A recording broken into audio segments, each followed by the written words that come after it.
मुझे जरा इस बात का क्लासेस साहब बताइएगा कि अब जारी बात है क्योंकि ये खबर है ना, इसके ऊपर एक एलिमेंट इसका ये है कि जो पाकिस्तान तहरीक इंसाफ के लिए जो एक प्लस पॉइंट, अगर इसको एक फ्लिप साइड इसकी देखें, वो ये है कि इमरान खान साहब तारीख के अंदर अपना नाम बना चुके हैं और बना रहे हैं कि वो एक सिंबल ऑफ रेजिस्टेंस तो बने हुए हैं। देखिए वो जेल भी काट रहे हैं और तगड़े होके काट रहे हैं, और ना ही वो किसी के साथ कोई कह रहे हैं कि भाई मुझे बाहर निकालो, मैं रह गया हूँ, या मुझे कहीं अस्पताल में मुंतकिल करो, या ये करो वो करो। बाद में बराइद साहब ने भी कॉलम्स में अंदर इसका जिक्र किया है। तो ये बात तो कहते हैं ना, give the credit where it's due, तो ये क्रेडिट तो खान साहब को जाता है बहैसियत एक सियासतदान। पहले हम ये चीज़ देखते थे कि जरदारी साहब ने 11 साल जेल गुजारी, गो के उनकी जेल में और इस जेल में बहुत फ़र्क है। वो एक बहुत लंबा टाइम था और उनके साथ जो जो कुछ हुआ वो भी तारीख का हिस्सा है। बट यहाँ खान साहब को ये फायदा होगा इन द लॉन्ग टर्म आपके नजदीक? ये बड़ा अहम सवाल है आपका, और शायद मेरा जवाब सुन के हमारे पीटीआई के दोस्त ज्यादा खुश नहीं होंगे। बाद लोगों के जहन में ये बात होती है कि हमें तारीख में नाम बनाने। भुट्टो साहब के भी जहन में ये बात आई थी, आपको याद होगा, उन्होंने कहा अगर मुझे कत्ल किया गया, एफआईआर असैसिनेट है, तो हिमालय रोएगा। रोया होगा, मान लेते हैं, भुट्टो साहब की बड़ी कुर्बानी थी, भुट्टो साहब ने तो अपनी जान दे दी। बेनजीर भुट्टो साहब भी वो कत्ल हो गई। फिर हम देखते हैं लियाकत अली खान साहब भी हुए, नवाज शरीफ साहब भी हुए। भुट्टो साहब की जो सेक्रीफाइस थी यही थी ना कि तारीख में नाम जिंदा रखना है। उन्होंने, उनका नाम जिंदा है आज, बेनजीर का नाम भी है। तो फिर उसके बाद वो जो पावर थी या नाम था वो किसके खाते में गया? आज जरदारी साहब के वो खाते में गया, उनको फायदा हुआ, he became the president vice. Yusuf Raza Gilani साहब को हुआ, वो वजीर आजम बने गए। उन्हीं की कुर्बानी या रेजिस्टेंस डिफेंस की वजह से वो सारे लोग हुआ जी बड़ा जुल्म हुआ, जो कि हुआ, माना। ऐसे हमने देखा कि राजा परवेश साहब बने, वजीर आजम बने, बाकी मैं डिटेल में नहीं जाता। ये मतलब इस तरह की चीज है। अब खान साहब के जहन में अगर ये बात है, या नवाज शरीफ साहब जो थे वो जेल में रहे, जलावतनियां भुगती, दहशतगर्दी के, शहबाज शरीफ रहे, तो नवाज शरीफ साहब की बेटी को फायदा हुआ, वो इस वक्त चीफ मिनिस्टर हैं। और सेम हमने देखा है कि अगर शहबाज शरीफ साहब जेल में रहे तो उनका बेटा हमजा भी वजीर आला बन गया। अगर इमरान खान साहब के जहन में ये है कि इस तरह की कुर्बानी दे के वो तारीख में वो हो जाएंगे, और कल को अगर हाँ उनके कोई बच्चे पॉलिटिक्स में आते हैं, उनको इसका कोई फायदा होता है, कल को कासिम सुलेमान में से कोई आगे इस मुल्क का वजीर आजम बनता है, या कोई आके कोई उसको कैश करवाता है, या उनकी कोई फैमिली का इस तरह का बंदा, फिर समझ में आती है। अगर खान साहब के बाद कोई आपको नजर नहीं आता, अभी कोई नजर नहीं आता कि खान साहब के बाद मतलब क्या होगा, व्हाट विल हैपन, क्या तारीख में इतना याद रखा जाएगा कि जनाब खान साहब है, उन्होंने रजिस्ट किया। वो तो बहुत सारे किरदार हैं, वो तारीख में जिंदा है, खान साहब भी जिंदा रहना चाहते हैं किताबों में, तो फेयर एनफ। लेकिन मैं समझता हूँ खान साहब जो हैं, माजरत के साथ उनके हामी बैठे हैं, बड़े वो इंतहाई सेंसिटिव लोग हैं।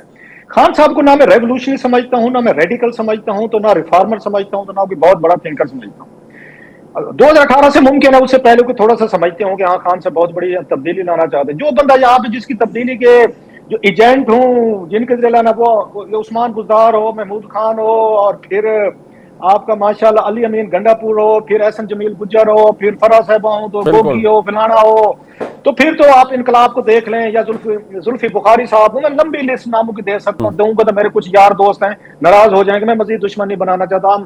अल्हम्दुलिल्लाह मेरी बीवी कहते रोजाना तो नए 20 ये दुश्मन बनाता है, जरा रफ्तार जरा कम कर, अपने दुश्मन बनाने की मेहरबानी कर, तूने बड़ा अपनी औकात से ज्यादा तूने हिस्सा डाला हुआ है, तो थोड़ा सा कम कर लिया जा। मैं 5-6 नाम नहीं लेता, बाकी इस्लामाबाद में ले सकता हूँ मैं। कहने का मतलब यह है कि आप भी इसी तरह का पावर चाहते हैं, जैसे जरदारी साहब चाहते थे या चाहते हैं, नवाज शरीफ चाहते हैं, शहबाज शरीफ चाहते हैं, बिलावल चाहते हैं, हमजा चाहता है, मरियम साहब चाहते हैं। You are just another extension. अच्छा, इस बात पर पीटीआई के दोस्त नाराज हो जाते हैं, कहते नहीं, इनको इमरान खान साहब को इनके साथ ना इक्वेट करें। मैं फिर किसके साथ करें? क्या वो इस मुल्क के वजीर आजम नहीं बनना चाहते? इस मुल्क के ताहियात वो नहीं बनना चाहते थे? वो अपनी मर्जी के, मतलब यहाँ पे, अब मुझे याद है मेरे कोई दोस्त कहते थे जनाब फैज अमीर साहब के बारे में, ये पाकिस्तान का प्यूटन होंगे, खान साहब 10 साल ये वजीर आजम रहेंगे, उसके बाद जनरल फैज को सदर बना देंगे, उसको एक्सटेंशन दे देंगे, इसको। ये प्लानिंग हमारे सामने हमने सुनी हुई है। इनके वजीर भी कहते थे, टीवी शोज में कहते थे, भाई हम तो 2030 तक या 32-28 तक बैठे हैं। सो खान साहब भी उसी तरीके से पावर पे कब्जा करना चाहते थे। अभी भी वो फौज को कहते हैं मेरे साथ खड़े हो जाओ, मेरी बात मानो, इनकी न मानो। So it's all about the army की आर्मी किसके साथ खड़ी होती है? आर्मी नवाज शरीफ साहब के साथ है या ये इमरान खान साहब के साथ? लड़ाई ये हो रही है, ये नहीं हो रही अवाम मेरे साथ है। बिल्कुल ठीक। अच्छा, मैं टुवर्ड द एंड मुझे राना साहब एक बात बताएं सर, लड़ाई तो सारी इसी बात की है ना, खान साहब की भी जो अब जारी बात है वो इनकलाबी नहीं है, और जितने हैं सारे वो आपको भी पता है, क्लासा साहब ने बड़ी तफसील से बताया, मैं उसे नहीं दोहराऊंगा। लड़ाई तो सिर्फ इसी बात की है ना कि भाई इनको छोड़ें, हमारे साथ मोहब्बत करें, और दोबारा अगर इक़्तिदार में आने की गारंटी देते हैं तो माफ़ी भी मांग लेते हैं। फिर लड़ाई तो सारी इस बात की है ना। तो ये आपको मुमकिन लगता है कि खान साहब को इक़्तिदार की ऑफर कंडीशनल ये कि आप माफी मांगे तो आपको इक्तदार मिल जाएगा, ऐसा हो सकता है? पॉसिबिलिटी नजर आती है आपको? देखिए, खान साहब जो फंसे ना, और उनकी कैबिनेट वो फंसी, वो जो इखलाकी को हिमालय की बुलंदी जितने दावे थे, IMF के पास जाने से पहले मैं खुदकुशी कर लूँगा, मैं फलां कर लूँगा, फिर इन्होंने कहा कि मैं यू टर्न लेना तो बहुत अच्छी बात होती है और ये लीडरशिप की क्वालिटी है। खान साहब आज ये यू टर्न ले लें, माफ़ी मांग लें, उनके वोटर को कोई फ़र्क नहीं पड़ेगा, वो कहेंगे खान साहब ने बिल्कुल ठीक किया। और यही बात इनको समझ नहीं आ रही। इनके जो यूट्यूबर्स और सोशल मीडिया के ऊपर बाकी गेम करने वाले लोग हैं ना, उनको पता है कि हम मारे जाएंगे। जैसे मैंने अभी कहा था ना कि अब वो तारीखें नहीं देते, क्योंकि बहुत पिटाई हुई है उन सब की, जिन्होंने ये दी थी ना सोशली, उन लोगों को लोगों ने ताने दिए, वही जो इनकी बिलीव करते थे कि खान साहब तो आ रहे हैं। और ये गुफ्तगू होती थी। अभी अगले दिन मैं लाहौर था, वहाँ पे भी कुछ लोग मिल गए जो इनके चाहने वाले थे, हामी थे, तो उन्होंने मुझसे पूछा, मैंने कहा वो माफ़ी मांग लें, वो बाहर आ जाएंगे, वो माफ़ी नहीं मांगेंगे, वो बाहर आने नहीं देंगे।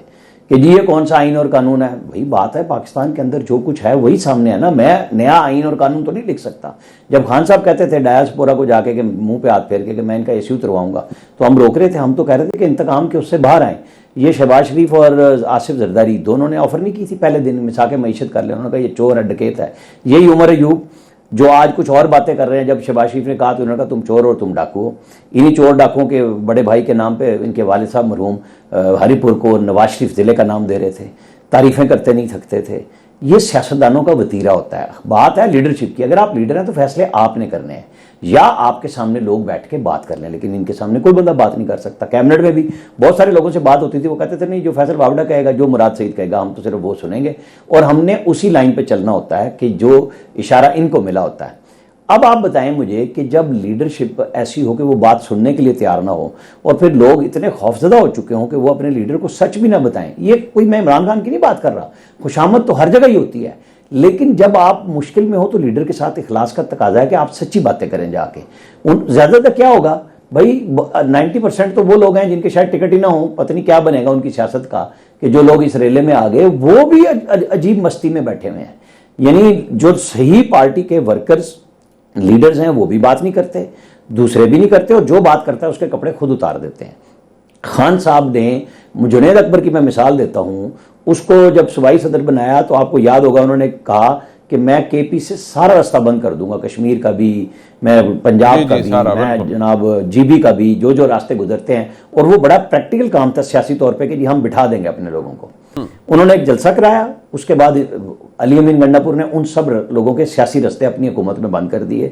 उन्होंने हामिद मीर के एक प्रोग्राम में इंटरव्यू दिया और कहा कि जनाब मुझे तो शहराम तरकई को, आतिफ खान को, सबको, बैरिस्टर गौहर को, सब ने ज़ीरो कर दिया हुआ है इसने, अली अमीन गंडापुर ने। मैं आपको बताऊं, बैरिस्टर गौहर जब गए तो जहीर चौधरी और एक और वकील बैठे हुए थे वहाँ पे, तो उन्होंने इमरान खान ने कहा कि उसको कहना, और ये उस दिन की बात है जिस दिन वो कह रहे थे मुझे TV नहीं दिखाते जी। और ये बात जिसको कहा उसने मुझे बताई कि मुझे कहते हैं कि जाके उसे कहो कि आइंदा इंटरव्यू नहीं देना। आप बताएं ये कहाँ खड़े हैं खान साहब? मैं हमेशा कहता हूँ ये डबल प्ले खुद करते हैं, कुछ को कोई बात कहते हैं, कुछ को कोई। वो जब जुनैद अकबर चीफ मिनिस्टर को टकर गया उसको भी ज़ीरो कर दिया कि आइंदा इंटरव्यू नहीं देना। वो अब बोल सकता है? वो बेचारा चुप करके बैठ गया। यानी जेन्युइन सियासी वर्कर था ना, सख्त बात थी, कुछ भी थी, लेकिन की ना उसने अपने लीडर के लिए, लीडर ने उसे भी ज़ीरो कर दिया। तो फिर कोई कैसे बात करेगा? ये बात खान साहब ने खुद समझनी है।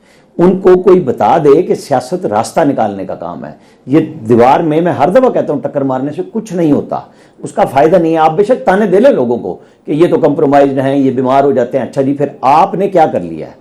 आपने 26 नवंबर भी कर लिया, 25 मई को आप खुद आए थे। जब सारे काम आपके ख़त्म हो गए तो फिर आप करना क्या चाहते हैं? फिर तो अनारकी बचती है ना पीछे, जो आपकी पूरी ट्राई थी, चाहे वो IMF को खत लिखवा के रोकने की सूरत में हो, चाहे वो कोई भी प्रेशर, जब SC हो रहा हो तो आप मुजाहरा करना शुरू कर दें, तो वो तो आपकी नाकामी होगी। रियासत तो नहीं घुटनों के बल आई, आपकी पार्टी गायब होगी अलबत्ता।